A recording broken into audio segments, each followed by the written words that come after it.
Salut à tous, maintenant je vais vous raconter une nouvelle histoire, thread Halloween, c'est parti.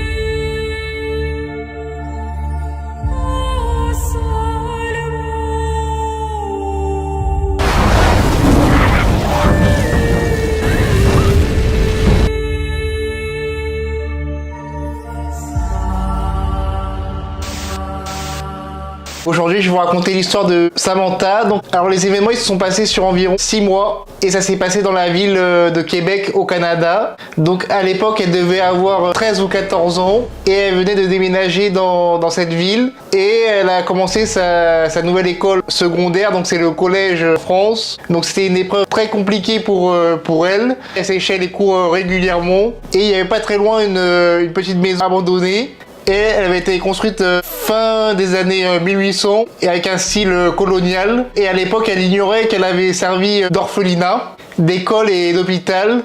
Et ensuite, elle s'est assise sur le perron et dessinait. Et les événements, ils ont commencé doucement. Donc, elles étaient trois à s'amuser. Et d'un coup, son iPod qui était posé sur le perron, il s'est mis à jouer de la musique tout seul. Elle a fermé la musique, elle a remis le iPod où il était. Et son iPod, il s'est rallumé à 4 reprises. Et ensuite, dans aucune autre situation, son iPod, il a fait ça. Donc, quelques jours plus tard, elle était seule en train de dessiner. Et quelque chose s'est mis à cogner dans la porte de la bâtisse. Mais un bruit qui venait de l'intérieur. Et qu'il y avait des planches en bois quasiment dans toutes les fenêtres, il était possible de voir l'intérieur. Et elle n'avait jamais vu personne ni entendu aucun autre bruit qui provenait de l'intérieur de la maison. À midi, elle est allée dîner à la maison. Et encore aujourd'hui, elle peut pas expliquer ce qu'elle a vu, mais elle est convaincue d'avoir vu une jeune fille aux cheveux pâles avec une sorte de robe de nuit blanche. Et plus tard, elle commence à entendre des voix chuchotées près d'une fenêtre cassée. Et elle a compris quelques mots, des mots comme fou, lit, sang. Elle a entendu le mot plaire.